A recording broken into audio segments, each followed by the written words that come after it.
Welcome to Grounds for Conversations. I'm Amber Noble. It's difficult to find common ground when we focus on things we disagree about. But if we take a step back, we realize that we all have things to learn. Grounds for Conversations is a podcast where we dive into a conversation about Scripture, looking at the story in its entirety. This is for the believer, the questioner, the invested, and the searching. I invite you to join the conversation. Also, at the end of this podcast, stick around for an extra shot, a conversation where we discuss everything about nothing. Welcome to Grounds for Conversations. I am your host, Amber Noble. Today, I have one of my favorite youth pastors in the nation, y'all. Jeremiah Law. Jeremiah, welcome. I'm sorry. You're like, it's crazy. Why would you say that? In the nation. Globally, you're not there yet. No, I'm just kidding. So, Jeremiah, tell me, you're a youth pastor. You've been in youth ministry for 7 years. 7 years. Yeah, awesome. Yeah. Okay. So, what we're doing, you're actually our first. We're going to do something a little different. I want to meet, there's different youth pastors that I want to meet with that I love and respect. And I just, having been in youth ministry for 25 years, I just have mad respect for people who do it now. Because it's harder today than it was like when I got started. Just a different world. Social media didn't exist when I got started. Yeah. That's like, wow. Yeah. Okay. What I'm asking of every single one of you guys is let's pretend that there was this big gospel message that reached every student in the world. So the gospel message has been preached. The story that Jesus was born to a virgin, lived a sinless life, grew up, preached the message, died on the cross, 3 days later rose again. That message has been preached. Now you are brought to the platform and you get one shot to share something that is so important to you. And people say, what's your life message? I'm like, no, our life message is Jesus. Yeah. So this is not about to take away from the gospel, but and I believe everything that we speak after that supports the gospel, but I just am like, let's hear from these guys and gals. What is it that if you could share anything, what would you speak? Yeah. So I know that this is like, you're like, okay, go first, but I would love to know what would be your message. Yeah. And I want to talk about it. Okay? Number one, I'm glad that I'm not the only one doing this because we need every single youth pastor to do this because there's no way we can cover everything. And also youth pastors, I know like when we're thinking of stuff, it's like we have 30 ideas and we're just trying to figure out like, that's just communication in general. But right. Because you also have 9 million different personalities that you're trying to reach all at the same time. Exactly. Yeah, People have no idea. Student ministry is the funnest / scariest thing in the world. Oh, yeah. There's nothing boring about it. Yeah. No, you're always on your toes.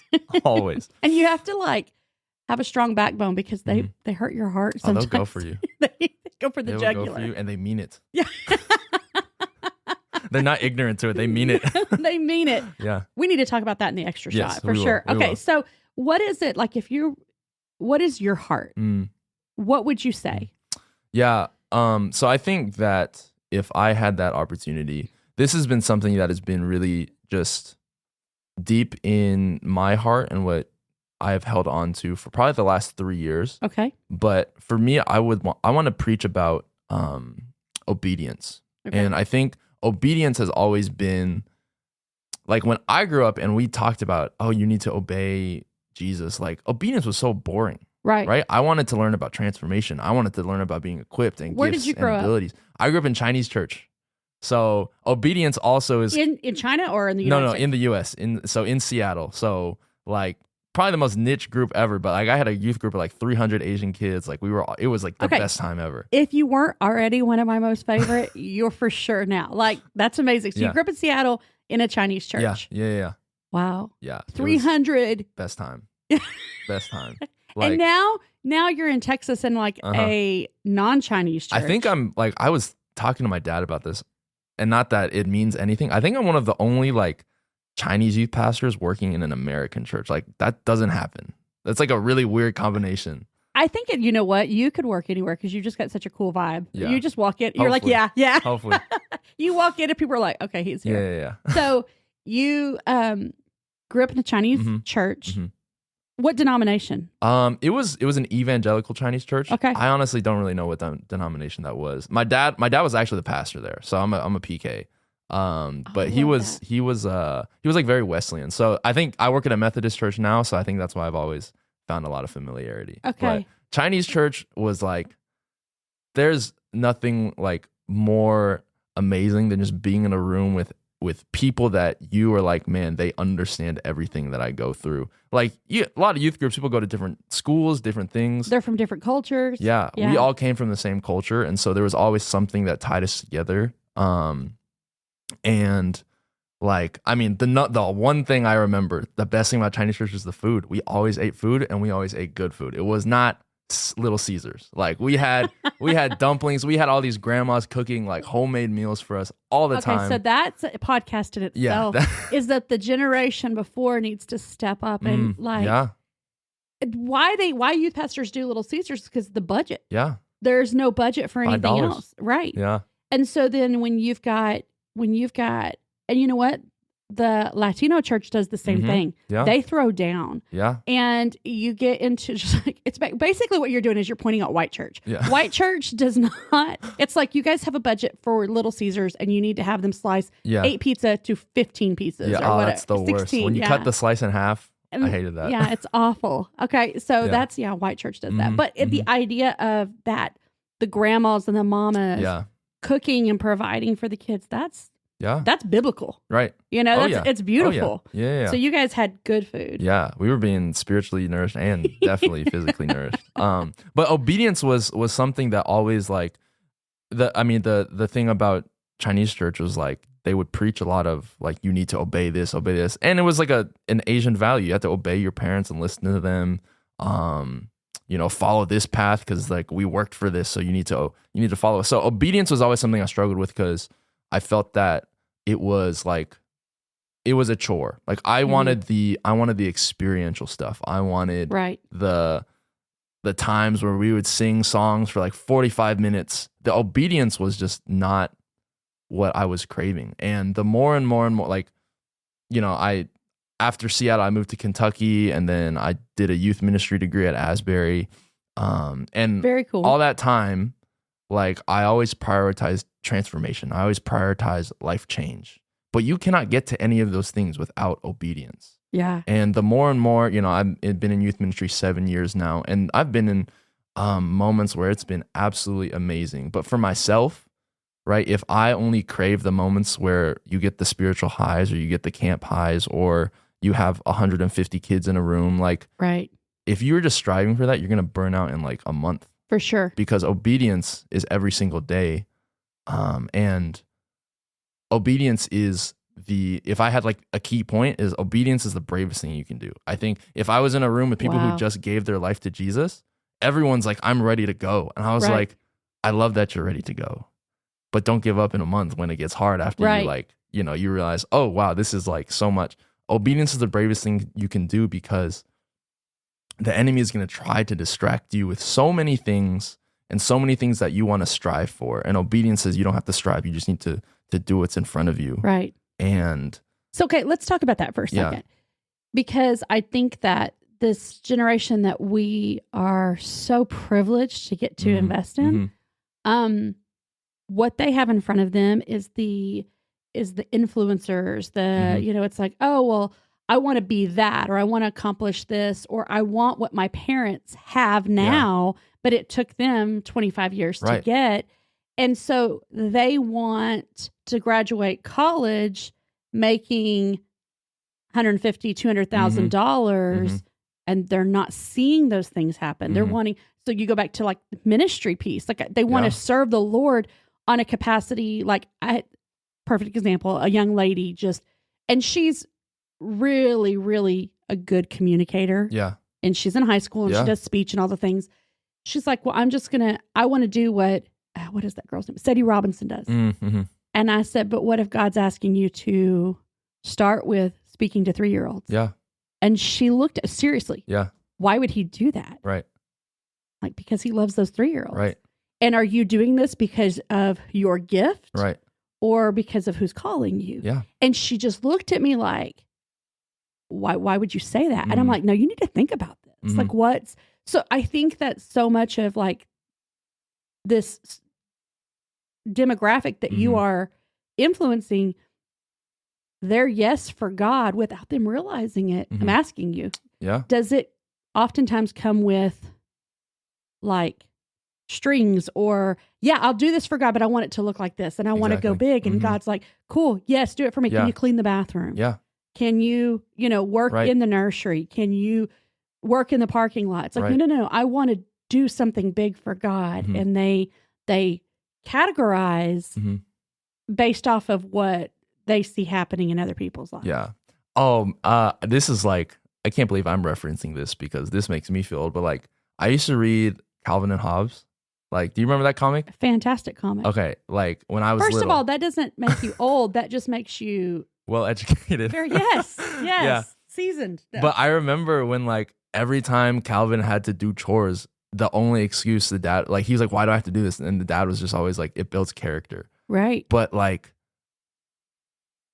that is what obedience is. Obedience builds up your character. And I think there are so many leaders and people I see on Instagram now who are really big on like you have your calling, but you need to have the character to go with that calling. Right. And obedience builds up that character. Right. If you skip it on obedience and you just like, God, I just want a big moment, you're not going to have the character to carry your calling. For sure. And you know what? We've seen, and that's the sad part, we've seen mighty men and women of God who've had an amazing call and anointing on their life, right. but because they didn't develop their character, they're not in ministry anymore. Right. You know what I'm saying? And they fail hard. And that character is what carries you, like you said. And but building the character, the obedience is hard. Yeah. It's difficult. Yeah. And like I have the best stories that I'm reading right now in scripture, two of my favorites, Elijah, and then most recently Jeremiah. I've actually never read the book of Jeremiah in my life. That's your name. I'm named after him. Like, did you avoid it because of that? Were you just like, well, also I think every time I looked at it, I was like, this is 55 chapters, and it's like all prophecies, right? And like 80% of it is like God's gonna give up Israel to other nations, and I was like, I want to read like James. I want to read something more practical. Well, and then you also like you hear about the way Jeremiah is described. He's like this weeping prophet. Yeah. And you're like, oh, Yeah, is he whiny? I know. Like, do I want to go there? Yeah.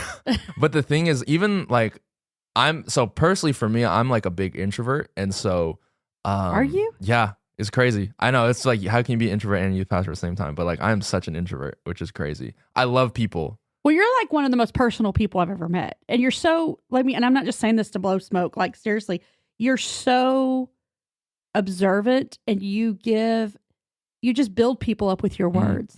Little things, just like, I love this. And you notice things other people don't notice. And I appreciate that about you. I'm just like, Jeremiah, you're such a great guy. It's just, I got to be quiet. Like, so you just watch. Yeah, I just watch.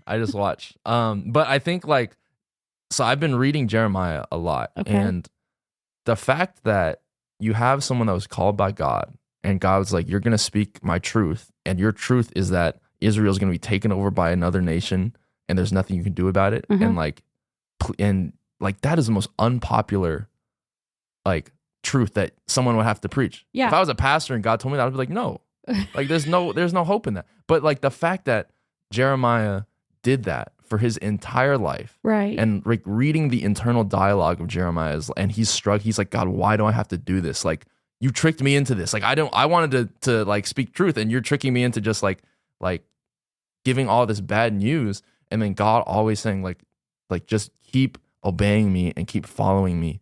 And he does. And he just is faithful to that. Yeah. And obviously gets to a message of restoration and all these things. Right. But then at the end of his life, they kill him. Like, but he's faithful into all of that. And I'm like, that's the life I want to live. Right. That I don't like, I think we've just want to go to all of these great moments and God will bring us to great moments. But at the end of the day is like, those are the stories where I'm like, that just amazes me. Even with y'all, I think something, as a youth, the whole world's in front of you, right? And you're like, but longevity is hard. And longevity is, I think, something we take for granted. And what I want these kids to have is longevity. I don't want them to have one big moment where we're proud of them and then we forget about them for the rest of their lives. Right. Like I want them to have longevity and And obedience is the start of that. Like Right. you have to build up this rhythm and this belief in obedience as like the boldest thing you can do. Right. Before you can get to those moments where like you get to tell the crazy stories and you get to tell Right. the stories of transformation. Well, and you think about this. You've been in now long enough to realize that Mhm. youth ministry does not come with a lot of gratitude. Mm-hmm. Yeah. You just don't. Yeah. Like, you are just now at the place where you could, if you started with a kid Mm-hmm. early on in middle school, you watch them go through. Yeah. Right? Yeah. It is, you work in adult ministry and you're going to have them say, hey, thank you. Yeah. Thank you for XYZ. Yeah. Thank you for whatever. Right. You don't get that a lot from students, Uh-uh. you know? And so it's when years down the road, when they come back and Mhm. say, hey, Mhm. because of this moment, because of your faithfulness here, because you did not give up on me in this season, Mm-hmm. this is where I'm at today. Yeah. And that is, it's hard. Right. It's hard to pour yourself into and it's like, okay, people are like, well, they shouldn't be so selfish. Okay, Mhm. I don't care what year it is. Mm-hmm. That is the nature of teenagers. Mhm. Yeah. It is. There's areas of their brain that's not even developed to Yeah. be thinking about the things you're thinking Exactly. about. So, like, back off. Yeah. Like, you were selfish Yeah. in a different way, Right. right? Like we all were. And the beautiful thing is, this is you're sowing into their life. You're cultivating truth that you may not see fruit today, Right. but it's going to bear down the road, Oh, yeah. right? Yeah. And so your obedience in that is Right. teaching them obedience down the road, Yeah. right? Yeah. Yeah. Can I just say, and this is no attack or like shade thrown at anybody who has done it different, Mhm. but the fact that you went to school to be a youth pastor, Mhm. not to go into ministry and youth pastor be a The stepping stone. stepping stone. Yeah. No, listen, I know a lot of people that thought they would always be youth pastors and then the Lord transitioned them to something different. Right. And I think that's great. Yes. But I also know a lot of youth pastors that are like, I want to pastor a church, but this Yeah. is where I start. And I'm like, Yeah. no, this is the church. Right. This is the church of Right. today, not the future, but today, right now, here they are. Mhm. And I think it's pretty dope that you're there Yeah. with youth. Yeah. And the crazy thing is every year there have been probably since after COVID, every year since I've always thought like, this might be the last year. Like this might be it for me. And I pray every year. I'm like, God, like you have to keep me in this Right. because it was up to me. I would like this is my love, but it's like, it's so much sometimes like I want them to get it so bad. And sometimes it's so frustrating for me that it's like, this might be it. I might be so tired. I might burn out. We'll see. Okay. So let's talk about that because you said obedience. Yeah. That's a perfect picture Mm. because I think people think when you say yes to Jesus and you say yes to ministry, whatever that looks like. And let me just side note, if you've said yes to Jesus as your savior, you're called to full-time ministry. It may look different. Right. It may be in marketplace. Yeah. It may be in a school. Yeah. But you're called. So you said yes, and you said yes to student ministry. Mhm. And that sounds glamorous. Mm-hmm. And people hear the highlights. Yeah. They hear the funny camp stories. They Yeah. hear the transformation that we had. We had X number of kids give their life to Christ, and then we had this many baptisms, and this many felt called to ministry. And it's like, Yeah. wow, they don't always hear the mundane. Man, I gave everything I had to develop this series, Right. and like it felt like it fell flat. Yeah. I know it didn't. Yeah. And what you just said, God, you're going to have to give me what I need Yeah. because I might burn out. That is the realest statement ever because it's hard. Mhm. It's hard. Yeah. And in the world we live in, I mean, you were a PK. Growing up, parents were way more involved. How old are you? 28. Okay. Uh-huh. So parents were way more involved in Yeah. kids' spiritual life, Yeah. especially like when I was a kid. Yeah. Oh yeah. Discipleship happened in the home. The church's job was to reinforce it. By the way, that's biblical, y'all. That's the Very. way it should be. Yeah. But today you find a lot of families are putting discipleship on the church Mhm. and on the youth pastor Mhm. or on the children's pastor. And we got an hour a week with these kids. Right. 1 hour. Right. And they've got 24/7 access to the world through social media and the internet. And they've got, X number of hours in sports or dance, or, whatever. And it's backwards. Mm-hmm. And so it's exhausting. Mm-hmm. I'm saying all that. And this is not a complaint. I think that it's important to say there's nothing wrong with Jeremiah for saying, I have these moments of being so tired of going, God, you're going to have to sustain me, right. or I don't know that I can do this. Just to sidetrack a little bit, my other favorite character in the Bible is Elijah, and he was also melodramatic. But Elijah, one of my life verse stories is when he has the showdown with Baal and the prophets. Yeah. And immediately after, he gets scared because someone's trying to kill him. He runs away and he gets to the mountain and he's like, I'm so tired, God. I want my life to end. And God is like, no. He's like, rest. Take some rest. I will give you food, all of these things. Yeah. And then he wakes up and there's the story of the fire and I think it's 1 Kings 19 or something like that. But it's the fire, the thunder, and all these things. But then the only thing God asked him is what are you doing here? And you just have to name. You have to name. I just want to obey you. It's not about how passionate you were. It's not about how you were the only one standing and you did all these things. It's we just have to name what we're doing, and then God's like, okay, so go do this and go do this and go do this. Yeah, you're right. That is 1 Kings 19. Yeah. For those of you who are asking, that's verse 9 actually, when he says, "What are you doing here?" Yeah, I love it. Yeah, that's been my guiding question for the last 3 years. Whenever I have wanted to just flop or hide, I ask myself that question, what am I doing here? So let me point out something that you're saying that you don't even realize you're saying. Obedience in those moments of questions, you're not going, and this isn't, how do I say this? This is definitely not human nature. It is a trained response.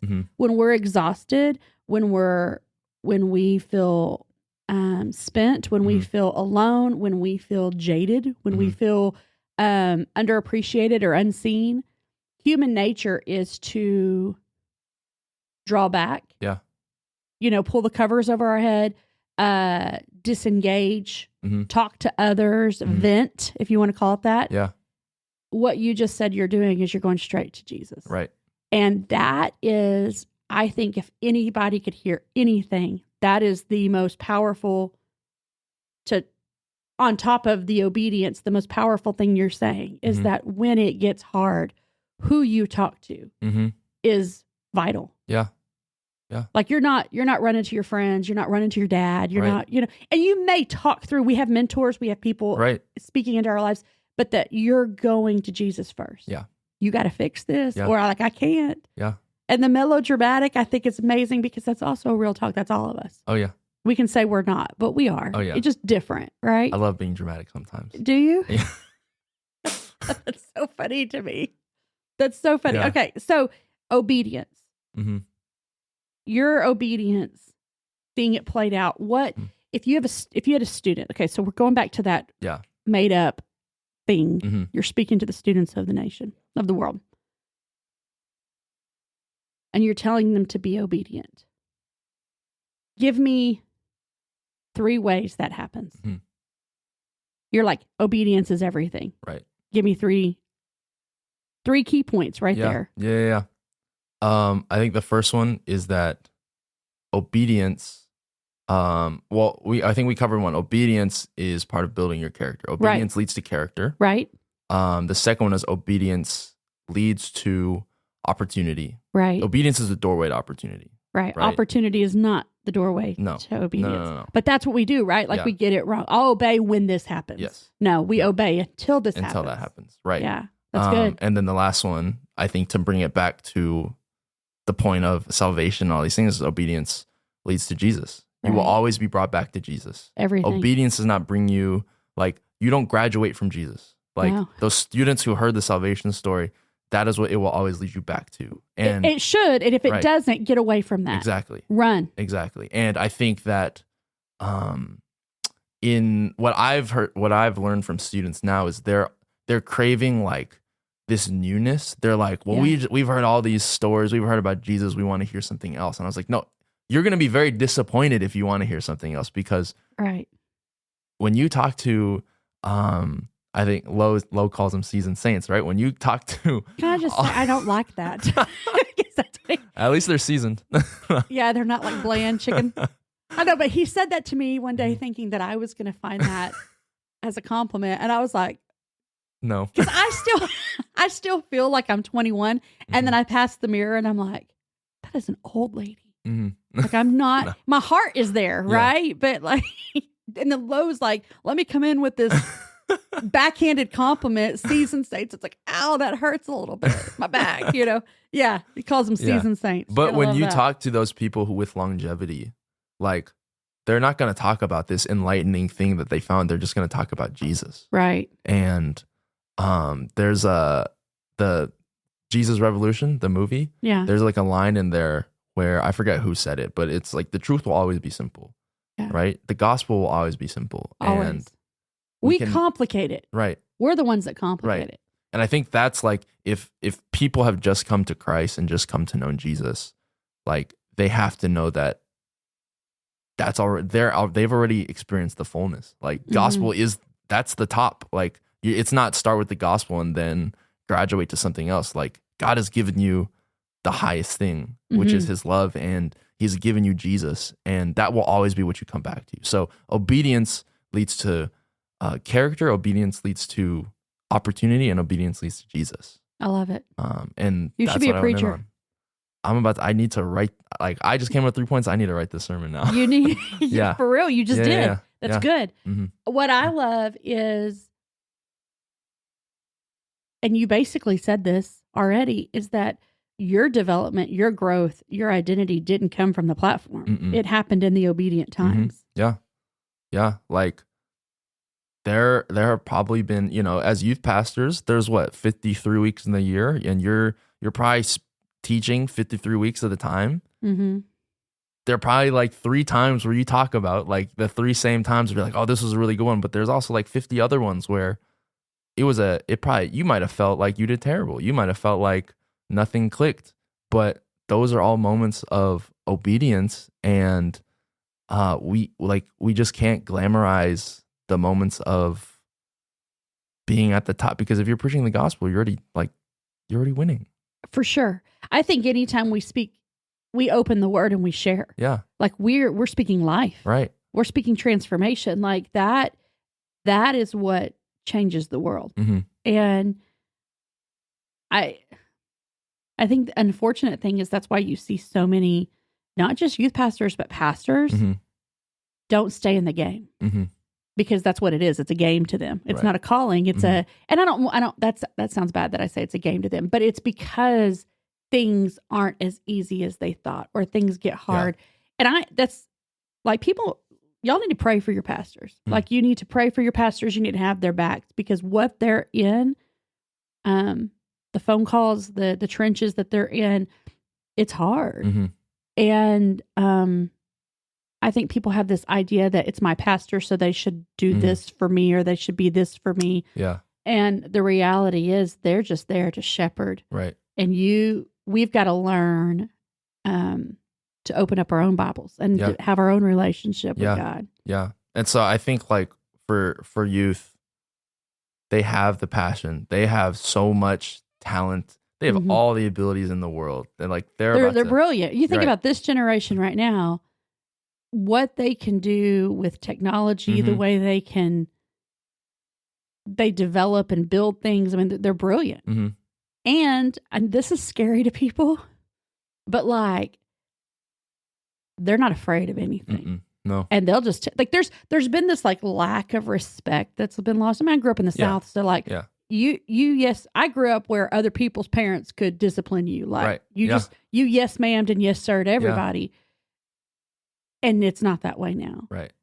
But the reality is that doesn't scare me. That doesn't, it bothers me a little bit, like if a kid's disrespectful, but I'm like, but you know what? At least they're truth. That's what you see is truth of who they are. So if you could take that passion and that confidence and turn that into somebody who's in love with Jesus, help them find Jesus, that boldness to just say it like it is, Yeah. that's a force to be reckoned with. Right. Right. Like, so they're just going to look at your face as an old person and be like, blah, blah, blah. And you're like, Yeah. I can't believe they said that. Yeah. What if instead of getting angry and mad that they were disrespectful, look at how exciting it is that they are just bold. Right. There's a boldness like I've never seen before. Right. It's so scary. Yeah. But it's also amazing. Yeah. And to have them, like, if we really make obedience a thing, like the boldness in them is not because they have passion, but the boldness is because they have obedience. If that is the foundation of boldness, like, I cannot wait in 10 years and in 20 years, even now, when they're already just leading people to Jesus and leading the church and leading all of these things. And so that's really my heart. And like, again, I think as a youth pastor, that's not a very like glamorous thing to do. If you're just preaching obedience and doing those things, it's not very glamorous at all. Like, because obedience, especially, I love it's how the you everyday, said, it's the everyday stuff. And you said it like you grew up in Chinese church, and that was very like. I mean, it's like it's like Mulan, don't bring dishonor to your family type thing. That was the obedience we were taught. I'm gonna go there.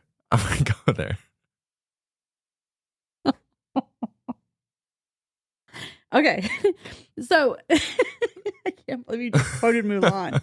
That's Jeremiah. The idea, though, that obedience does, it's like you're taking the fun out of things. Mm-hmm. I mean, isn't that kind of what it is? Yeah. Like obedience, people who want adventure, people who want things to be like they're adrenaline junkies, obedience feels like it's a buzzkill. Right. Do you know what I'm saying? Yeah. It's just like, bro, this is not what I signed up for. But what did you say? Obedience is what? What did you say at the beginning? You said obedience is the greatest. It's the bravest thing you do. It's the bravest boldest thing. Because imagine if you're in your 20s and you have this job and it's giving you all this money and all these things, but then God calls you to do something. Right. It starts with obedience and saying yes. Right. I don't know what's more adrenaline rush than sure. Giving up something, giving up all of your security and doing something else. Like, why do people go on like backpacking trips, or why do people skydive? They're like they're giving everything up to jump out of a plane and like, but that's like but obedience is also in the same way you're taking a jump. Like, but see, people don't see it that way. They see it as obeying robs me of that. Right. But what you're saying is no, it's actually the opposite. No. Obedience gives you that because it's blind faith. Yeah. You're trusting God in the things you don't see. Right. Right. And if you think that obedience is robbing you of Jesus or robbing you of it, like, no, if you obey, Jesus is going to take care of you even more. You're going to experience the comfort and the provision of God even more than if you just had your own security. Right. So, this is so good. Yeah, it's great. You need to preach this sermon to your students. Yeah. And to your church. Honestly, this is like, if not becoming like, this is my life. I know you said our life sermon is Jesus, but this is something that like that's grounded me in the last 3 years. Right. And like, I've been in youth ministry for 7 years, and like, yeah, that might be a long time, but like, I want, like, if I could do it for 37 years, that would be amazing. Bro. Yeah. Seriously. Let me tell you, you can. Yeah. 25 years for me, and I'm not a youth pastor, but I'm still working with youth every day, all the time. And I hope that never changes. Right. And what I also love about that is people are like, well, when are you going to age out? I'm like, I guess when I die. Because I'm not trying to stay cool. To me, nothing's more relevant than Jesus. Yeah. And so I just love them where they're at. Yeah. And I speak truth. Yeah. And that's what people want. That's it.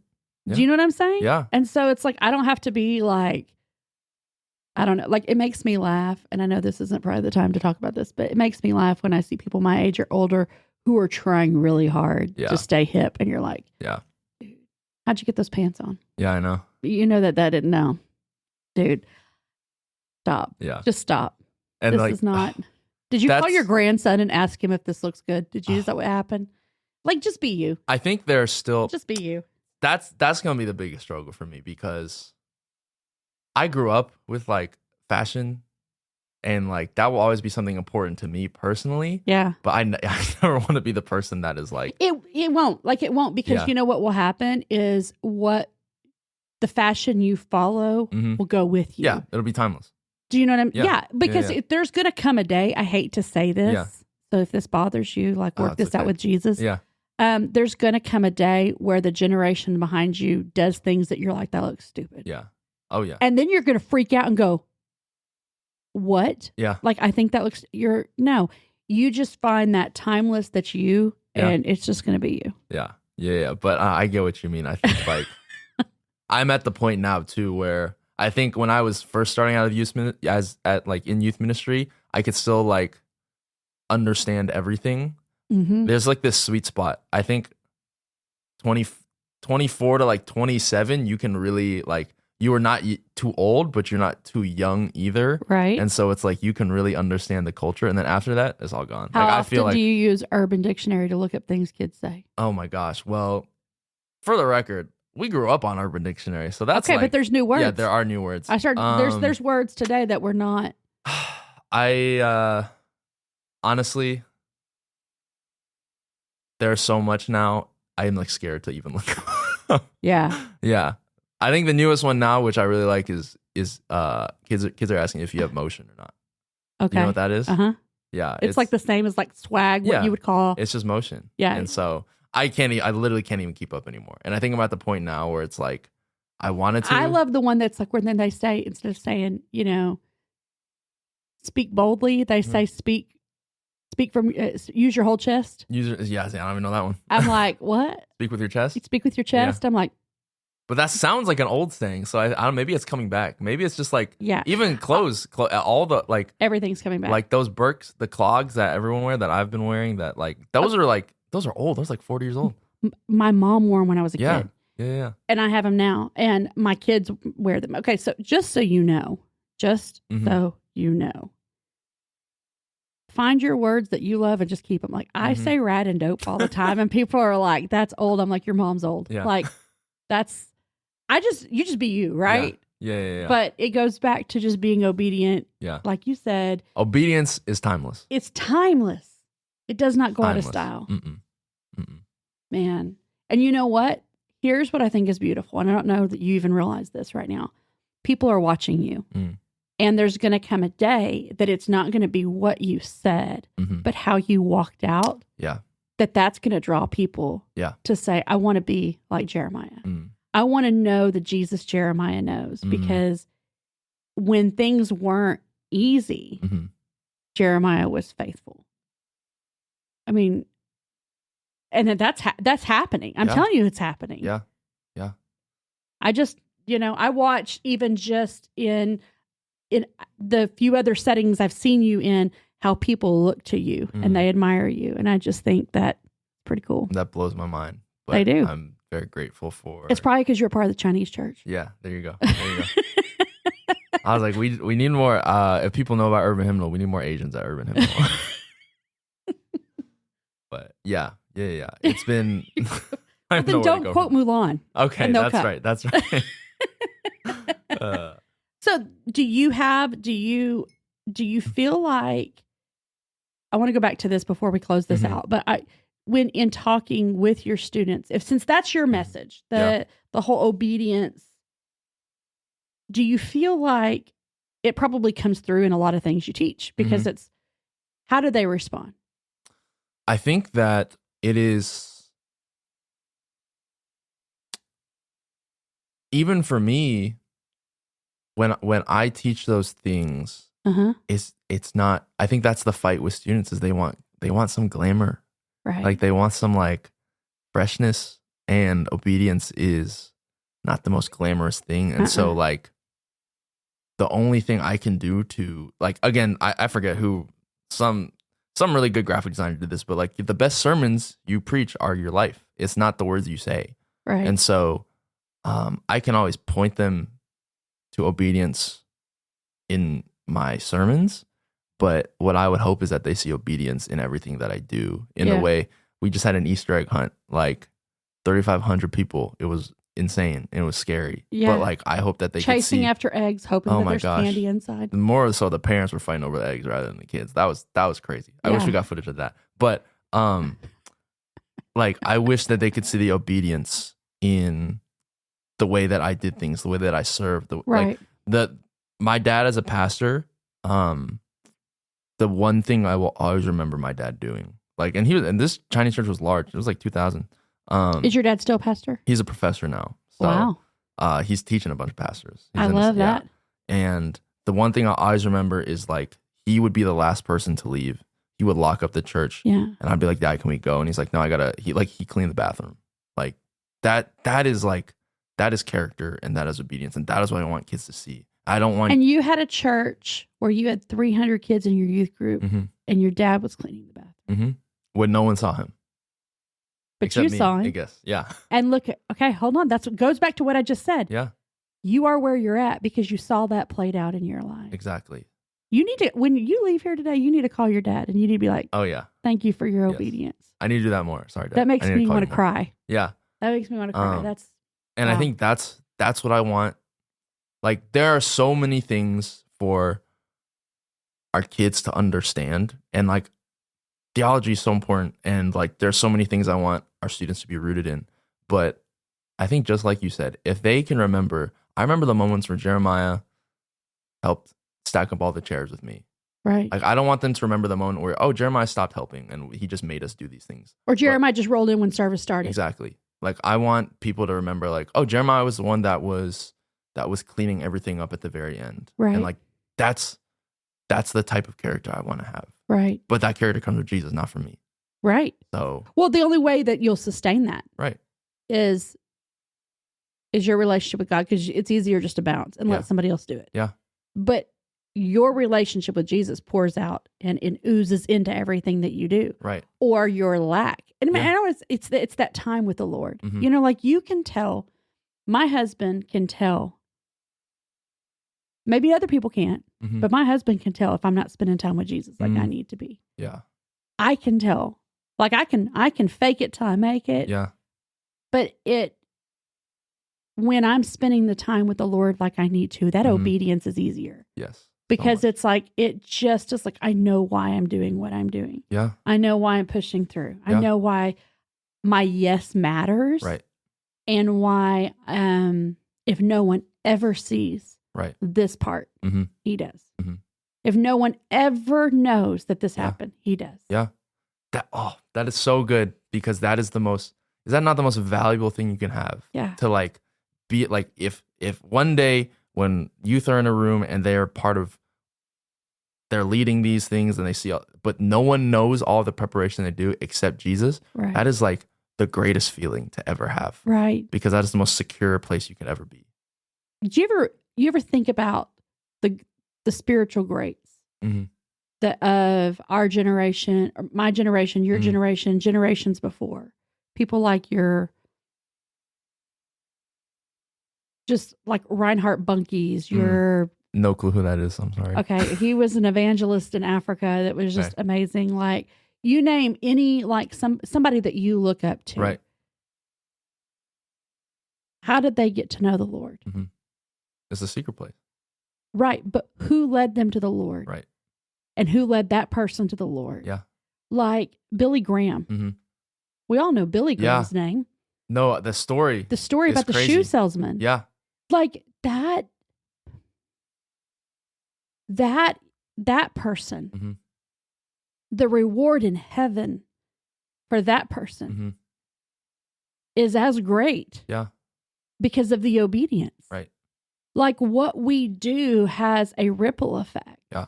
And our obedience can say, well, I didn't lead thousands and thousands of people. Mhm. Lord. Yes, you did. Yeah. Yeah, you did. Yeah. Because of your obedience with the one. Right. Oh, that's good. That's powerful, man. That's it's just good. like, wait a minute. At the end of the day, when I stand before God, it's going to matter that I lived because I obeyed what he asked me to do. Yeah. And heaven and earth are changed Mhm. because of my yes. Yeah. Because I didn't try to control what that looked like. Yeah. It just was like, whatever you ask me to do, Yeah. Lord, I'll do this. And that's man, that's like the mic drop at the end of that. It'd be like, Heaven and earth will be changed because of your yes and your obedience. Done. That's it. That the So now let's go and charismatic do in me makes me want to run Yeah. laps around this house. Yeah. I won't. Yeah. But you're like, what does that mean? No. Okay, awesome. Yeah. Jeremiah, I'm so glad that you came. It's been so sweet. And it's been precious. And Yeah. can I be honest? It's challenged me to go, wait a minute, Amber, where are you being obedient? Mm. Or where are you going, this needs to look like this now, Hmm. you know? Yeah. So thank you for Yeah. sharing that. Thanks for having me. Yeah, I'm excited. We'll have to do love this again. Please. Talk about something different. Yeah. All We'll do a round table with a bunch of youth pastors. That'd be crazy. Goals. Yeah. It'll happen. Yeah. We can do that. Oh yeah. What we should do is after we get all this done, then we should do a big live. Yeah. Okay. I'm just helping Challenge you dream. accepted. Let's do it. Yeah. Oh, trust me. This Yeah. is a dreamer. I love it. Mr. Creative. All right. Thank you guys for joining us. Stick around for an extra shot. I'm Amber Noble, and you've been listening to Grounds for Conversations. To ensure you don't miss our next podcast, make sure you subscribe, rate, and review. Don't forget to hang around for an extra shot.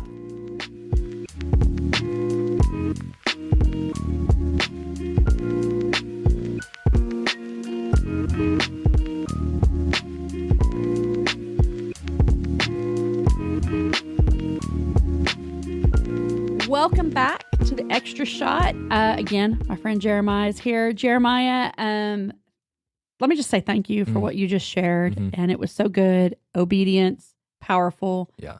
We really probably could have gone another hour Yeah. and let you just run with it. But now we're going to talk about something not so. Actually, it goes with obedience because Yeah. of your obedience, you're still here doing Yeah. this. And I want to ask this to every youth pastor. I think this is so Mhm. funny. Tell me some of the weirdest / strangest / hardest Oh, / funniest moments in youth ministry for you that your obedience Right. has kept you there. the craziest thing is you would think I would remember all these things, but like some of them were just like I want to wipe these from my memory. Sure. Okay. Well, man, there have been the moments where How about how honest my kids gosh. are to you? let's start there. Students are like we talked about this Yeah. while ago in the podcast that they're just real and Humility raw. is pretty easy in youth ministry because For the youth sure. will keep you humble. So for sure. like I've had students come up to me and they're such good jokes. They're just unfortunately pointed towards me. But like I remember like this is the one thing I still haven't even recovered from. This was like 4 years ago. This one kid came up to me out of nowhere and was like, Jeremiah, I think the only reason why you work at church is so that you can have a social life because you struggle to make friends. And that cuts so deep. And like here's me trying to I almost pulled my phone out and I was like, look at all the friends I have. And I was like, why am I proving How old was this kid? This kid was a freshman in high school. And see, that's that age. I'm just like That's that age. It's like and like he's like really smart, went to private school, so he's a little sheltered too. So he's got that like I know everything thing. And Yeah. I'm just like, oh my goodness. I'm trying to think of all the other times kids roasted me, but they're well, they do. Yeah. They hit hard. Like maybe this will make sense. That I have another friend that's a youth pastor, and youth pastors, you don't do it for the money. And so he was like, he called me because I like fashion is not a big deal to me, but I love shoes. Mhm. So my outfit, I'm like, whatever. But like I might have, like I love the tennis shoes I have on for the day or whatever. Yeah. He called, he goes, I just got my first pair of Jordans. I was like, that's awesome. He was like, yeah, I had to save. And I'm like, yeah, I get it. Like it's real. And he was just talking to me about how to do the laces. And I was trying to explain it to him. So I'm old. This guy, but like he's young, right? And he's like, so I'm like, you know what? There's YouTube video. Don't tie your laces. Let me just send this to you. So I sent him the YouTube video. Well, he was so proud. Mm-hmm. And he called me and he was like, Amber, I had students tell me and he said in their words, you had the money to buy shoes and you bought the most mid shoes you could get. Oh my goodness. And he was like, That's I felt tough. like, he goes, I don't know what to do. Like I saved this is all grocery money. And like, he's like, I'm wearing my groceries and I think, look, they're going to accept me. And you know what's funny? They did accept him. They love him. Yeah. They love him. Yeah. But they called him out for having, as they said, the most mid shoes that he could get. And he just thought, I can't believe I just dropped this much money on a pair of shoes. And they were like, crazy. That's what you picked? Yeah. You had all that money and that's what you picked. Why didn't you call us? We would have helped you. Yeah. And I said, but look at that as a good thing. Right. They invited you. They said, hey, right. They care. Us. They would care. want to be a part of it, but yet they beat him up in the process. Yeah. Actually, man, I know like I'm trying to think of funny things, but like that is a topic that like I don't know if you could have like a training for youth pastors, but it's like how to be cool but not like, or it's like there's like a how to be cool youth pastor 101. Yeah, but here's the problem. But also you don't have to be cool. No, you don't have to be. I think that's the thing. I think it's the youth pastor being comfortable who he is. Yeah. It's the youth pastors that come in and they're trying so hard. Yeah. And it's like, stop. Crazy. Stop. It's crazy. Are you going into debt right now to try to impress these kids? Yeah. Who are still picking their nose? Like, what's up? But that's the thing too, is like I will wear like, so where I serve, like the outfit of the day is like a t-shirt, short shorts, and Crocs. Like that's every kid's like style. And like I will come in, I will wear like cardigans. I will wear Crocs. Crocs are making a lot of money these days, which is crazy. Are. But like because I'm someone that cares about fashion, like I love to wear things that are like just a little different. But it's how do they respond to your fashion? Okay, there's things I don't know if I can say. You can say on it. this thing. I've been called. They're like, "Oh, is that your pedophile cardigan?" I'm just like, "Oh my, your pedophile gosh. Cardigan." I Yes. thought pedophiles only had mustaches. Exactly. I You're can't like, grow where did mustache. that come from? But and also, it's like sometimes I'll go visit football games, and they're like, "This is how you choose to spend your Friday night with children."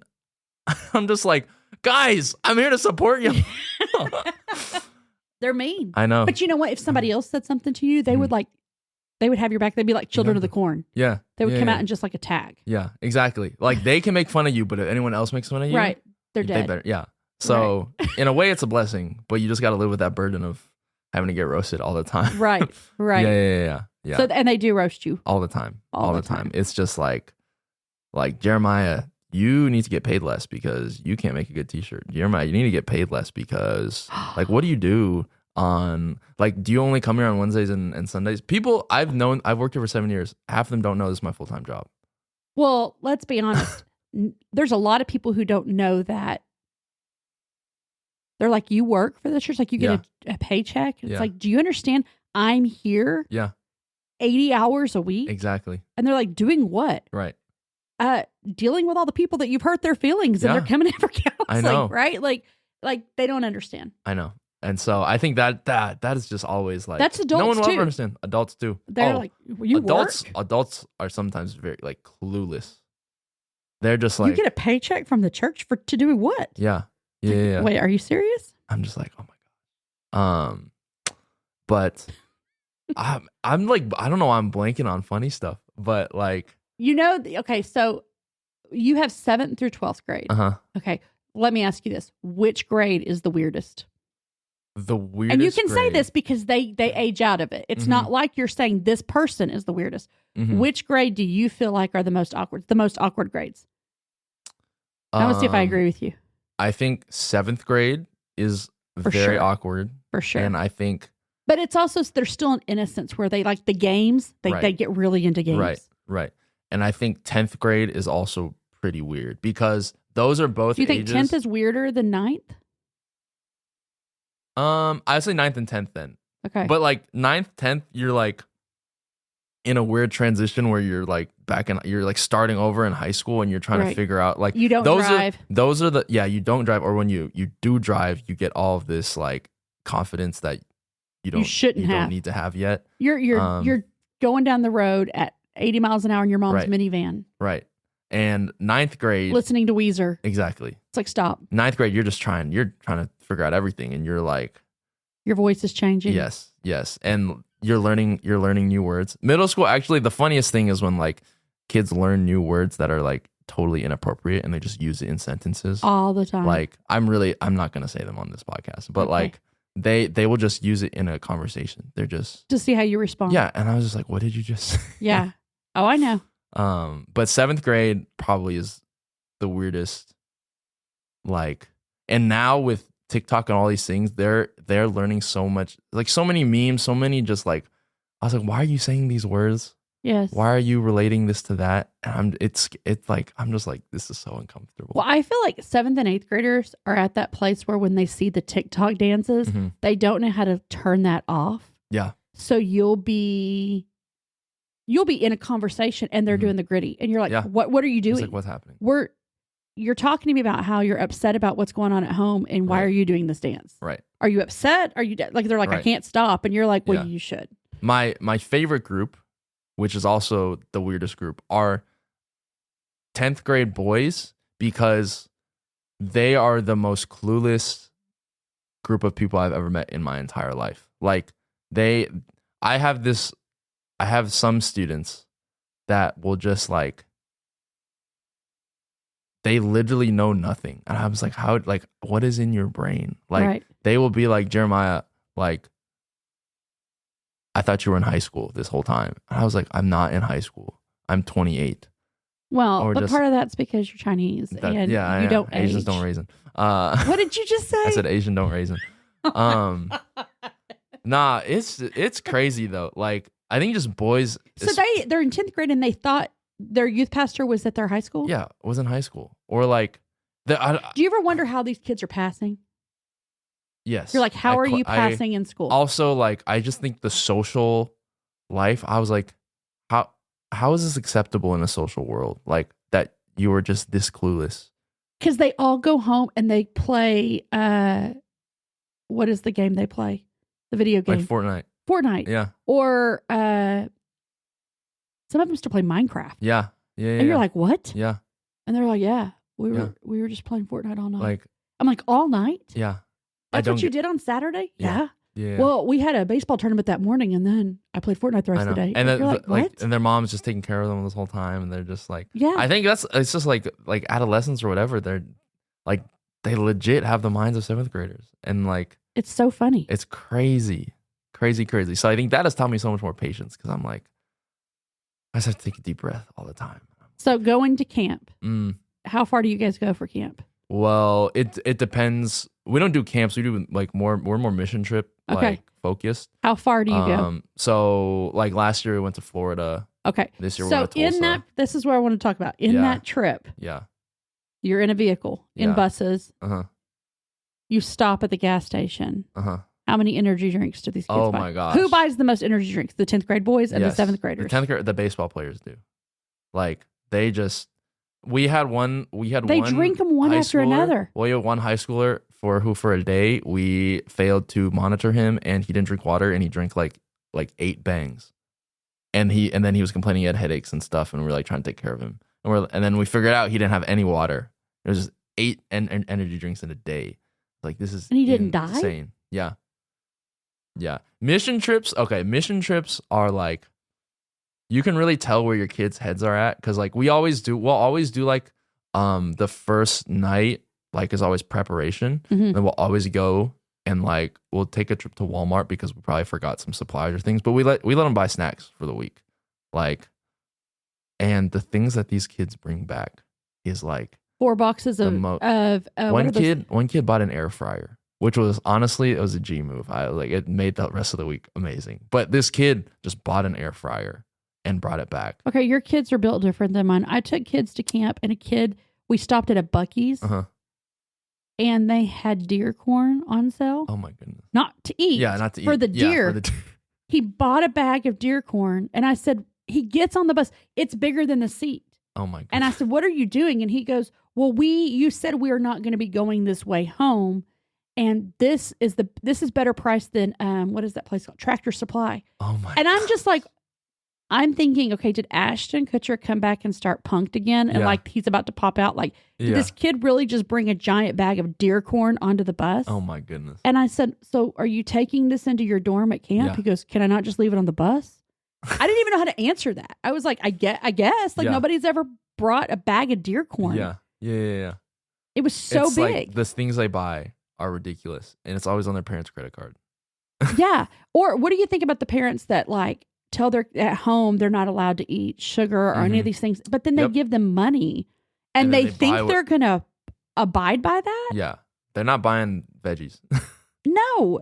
They're getting every candy, and they're going to known. get sick. Right. And they always do. Yeah.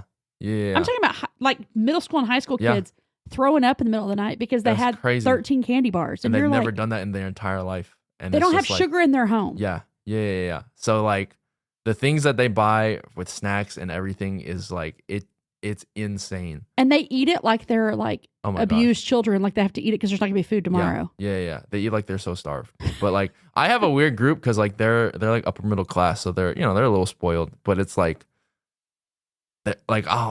this one kid. One time we had fried chicken for dinner, and this From one his kid- air fryer or No. Okay. Completely different, whatever. But Okay. he was eating air fryer. It was another mission trip.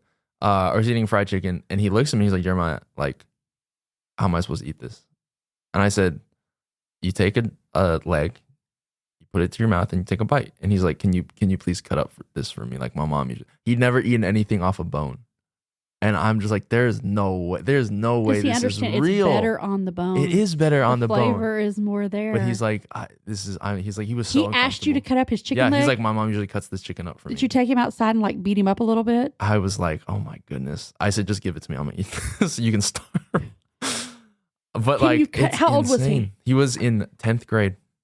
Those 10th grade boys. 10th grade boys. They just don't know what to do. They need their mamas. Okay, do better, moms. Yeah. Like that's sad. Your kid doesn't know how to eat a chicken leg. Yeah. Like, That's sad. Wild. Ugh. Wild. Okay, so what is the most awkward age of girls? Because girls mature faster than Oof. boys. Yeah. And that's the funniest thing to me. Mhm. I don't know if you've ever noticed that, but like Mhm. go back to 10th grade. 10th grade boys and 10th grade girls Yeah. are on totally different places. Oh my goodness. And yet they like All each my other. 10th grade girls are about. That's the craziest thing is like my 10th grade girls are like about to be the leaders and the core of youth, but they have all these crushes on these 10th grade boys. And I was like, there's no way. Yeah. There's no way you do. Right. But yes, the most awkward, I got probably like freshman girls because Yeah. like, they're just trying to figure out their Everything's- friend groups and all these Yes. things. And, they feel like they have to like be a certain way. Well, because girls can be so mean. Yes. So mean. Boys can like fight and then go to Whataburger together. Right. For real. Like Right. fist fight, Mhm. knock each other out, Yeah. talk about each other's mom, Yeah. and then go to Whataburger and they're hanging out. Right. Girls look at each other wrong, and at their 40-year reunion, they're still talking about it. Same. And I It's have, like, what is happening here? again, the appearance thing is so important. Like I have freshman girls who on mission trips have packed whole carry-ons of makeup, and just like that's all they brought, and like they spend 2 hours every. I was like, guys, it's not realistic. Like, first of all, you're not going to be able to do your makeup for 2 hours every morning, and second of all, like you can't be getting like your face is literally caked with product, and then you're going and like building a house. Like it's wild, and the makeup it's actually scary sometimes because it's the wrong shade, and like they're just putting whatever they can on. Yeah.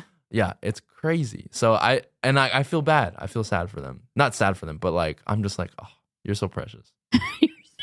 Just You're so precious. precious. But yeah. Yes. Yeah. And then once you get to upperclassmen, if those problems aren't fixed, you got some weird upperclassmen sometimes. For sure. But most of them usually phase out, which is the nice thing. So, Yeah. but I love like high school is what I love the most, just because, you have the energy with them, but that you obviously have it gives you access for really good conversations. But you know what? Because you go back to your podcast, because you were obedient with the middle school, Right. you can have those relationships. with Middle the school upperclassmen. is like, that is a thing that I feel like I have to relearn, because right now it's just all energy. It's energy. Lots of energy. And like middle school girls are the scariest by far. They're the meanest. They are the meanest. They Whew. are like, they all have this, like they travel in packs. For sure. They all have They're like little gangs. They have Lululemon Like, forget- bags. They all have Stanleys. Like they're All all of them. They're all like the really mean moms that you come across Yes. sometimes. Yes. that's their They're spirit all animal. dance moms Yes. in middle school bodies. Yeah. It's so scary. Yes. But if you have them on your side, For they'll sure. fight for you. But For sure. It is a real gang. yeah. You've No, got the straight up. Bloods, the Crips, Yeah. and middle school girls. Yeah. It's crazy. And they're scarier. We literally had students middle school last night, and like they went out to, they were like, we did some outdoor games, but like they left all their stuff on a table, and I was just like, there was like 12 Lululemon bags and like 18 Stanleys. Mm-hmm. I'm just like, oh my good, like what Yeah. is this? Crazy. Yeah. Crazy. I hate this. I didn't say anything because I have to remind myself sometimes that just because it's a teenager, it's not my teenager. Mm-hmm. It's not one of my students. I can't say something to them. Mm-hmm. I was in I was at Nordstrom's Rack, Mm-hmm. and there were these girls, and they knew this other girl. Yeah. And she had a crossbody, and it actually probably cost more than their Lululemon crossbodies. But they're like, they all ganged up on her. They're like, where did you get that? And it was like nice. Yeah. Like hers was nice. It wasn't your $40 Right. little nylon, whatever. Yeah. And I was watching, and they were saying all this stuff. And when they walked away, she took it off and put it down in her mom's purse. Oh my gosh. And I'm like, That's so sad. and you could tell it was a nice one. And I'm just like, you know that one probably cost more than 3 of theirs. Right. But it was the fact that they all had this opinion and idea. Yeah. And they were all being nice, but not to each other. Yeah. And she acted like it didn't bother her till they walked away, and then she took it off. Crazy. And I'm watching this whole thing happen, and I'm like, what is going on? Mm-hmm. And then, be honest, when they tear each other up like that for a split second, you like look at yourself like, are they going to come at me? Yeah. Like, what are they about to pick apart on me? Yeah. It's a scary thing. Very scary. And so like I used to have so much satisfaction in like I loved humbling kids. Like whether it was in arguments Yes. or sports. I can't humble them in sports anymore, unfortunately. They're way too athletic for me. But like arguments, I'm like, sometimes I go home and I'm like, why am I arguing with a middle school kid? adolescents? Right. About like how cool I am or like how legitimate I am because they're questioning me. I'm just like, the arguments are crazy. That's a dangerous thing. Yeah. But sometimes it feels really good to argue with it. For sure. For sure. Well, I know that, and this is not my proudest moment either, but there was this girl, and she was just mean. I mean, mean to everybody. We had leaders that didn't know if they wanted to keep leading because of her. Yeah. I met with her mom and realized she is why she is because her mom is the way she is, right? And so it's like, oh. And there was a point where there was somebody that came along and they kind of put her in her place, and it was really harsh and it was wrong. Yeah. But for a split second, I loved it. Yeah. Because it's like all of a sudden, the queen had her crown knocked off. Yeah, and, I'm a grown woman. I have children. Yeah. Right. But you're like celebrating. I've got like kids that are like 8 and 10 years old. And I'm like, ooh, yeah, tell her one more time. I'll come in and say, don't do that. Right. But I'm going to let you talk for a minute more, because it's like, yeah. And it's bad. I'm like, this little girl, she only knows what she knows, but it's crazy that you find yourself like, I can't believe I'm doing this. It's so much more because you think youth pastors, like youth ministry, just about like some crazy games and like, no. And but then you're in this crazy world of just like so much. Right. Whatever. From deep questions to look what I can do. Yeah. And then they're like, lighting farts. Yeah. And I think the thing that I appreciate the most, which happens, by the way, is when you maybe not the farting, but like when you get silly with them and like you go into their world, like that's what means the most to them. Yeah. So, well, and you can do that. I walked in, I probably needed therapy after this. We had this big missions fundraiser, and there was like 13 boys that were staying the night at our house. They were all middle school. Yeah. That's a stinky house. And I don't like things to smell. Yeah. And my oldest, our son, was 6, maybe 5 or 6. 13 boys, 5 or 6 year old little boy. opened the door not knowing it was an issue, Mm-hmm. and they were lighting their farts. Oh my Bare butt. My baby was on the top bunk watching all this. God. Oh no. And That's the one I'm always scared about. The one kid that is like so sheltered, but they're in it the was room. my kid, I know, right? Like, but I was like, do we need to move out of this house? Like, Yeah. this smell may not ever go away. Yeah. And I screamed, and they all started laughing. They Oh, thought it was so funny. no. And I like ran outside and I went and found Phil, and I'm like, those boys. And, and of course he's just like, well, they're your kids. Yeah. Like, and he laughs because it's Yeah. boys. And that's, I guess, what boys do. I guess. It freaked me out. But then those same kids you'll see at a service, like leading and worshiping, and you're Mhm. like, how do you go from that to that? I know. That will always be something with boys. I just don't understand. Middle school boys Middle school boys. Yeah. and 10th grade boys. Yes. Yeah. Well, you're killing There's it. so much. You're killing it, and it's so funny. I love that they punk you all the time, and you're just All like, the time. Keeps me humble. I So guess. anybody who's listening to this who thinks that they're called into youth ministry, that's fantastic. It's not Yeah. a call for the weak, but Yeah. get ready. Yeah. You're going to experience every single They will emotion cry with you at the altar and then make fun of you afterwards within 5 minutes. with or less. Yeah. Or less. Yeah. And you know what else they make fun of? This makes me laugh. Kids who are not old enough to drive Mhm. make fun of your car. Yeah. Oh, yeah. I have a RAV4. It's nice. They like, you got a mom car. And you know what's funny? None of them have money. Their parents Right. might, Yeah. but It's like they're your all parents- poor. Your parents brought you that Bronco. And like, Right. But that's the thing. They're all just like, they make fun of everything. Yeah. And I think like the practical thing to that is like, you just can't react to it. You want to react so bad, but if you don't react to it, then they're like, oh, they don't care. And then they stop making the jokes. But Or you just look at them and laugh. Yeah. And then they're like, that yeah, person's okay. psycho. Yeah. I need to try that one because I've never heard of that one. Yeah. Just Yeah. laugh at it. But just when they say it, just crack up. And they're like, Yeah. I'm making fun of you. And you're like, I know. So it is definitely one of the most humbling jobs ever.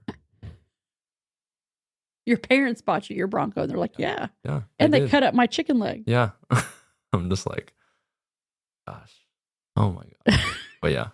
Well, I think it's amazing. You're killing it. But for the people who are considering youth ministry, you got to have thick skin. Very. Or else they're gonna run you. They're gonna run you out. And remember, going back to obedience keeps you, Mm-hmm. and it keeps you humble too. Someday these kids are going to grow up. I have to believe this. But that's not true, actually. They don't. They don't grow up and call you and apologize. Here's what they do. I've got students that are, in their 30s now. Mm-hmm. That they'll call and they'll be like, you remember that time I blah, blah, blah, blah. I'm like, yes, Oh I my remember that goodness, time. Like, yes. my therapist told me that I would get over it eventually. Yeah. They're like, well, wasn't that funny? And That I'm was like, the best time ever. you remember it a little different than I Yeah. But that's the thing. They do remember it in such a funny way. Yeah. They don't remember what it cost you and the The trauma. They don't. Yeah. I've got students, and what's cool is they're in ministry. Right. And now they're That is crazy. And they know. Yeah, but they still don't remember it that way. They don't ever go, we were really harsh, or we tore up your house, Yeah. or they don't remember that. They just remember these amazing memories. Yeah. And That's the beauty of it. yeah, sometimes. except for I'm like, is that really the way you remember the Yeah. story? Because that's really not how it happened. Yeah. Let's talk about this. Yeah. So anyway, hey, Jeremiah, thank you stuff. for joining us. And is we'll have great. to do this again. Yeah, absolutely. All right. This is great. Thanks for having me. Yeah. You guys check us out next time.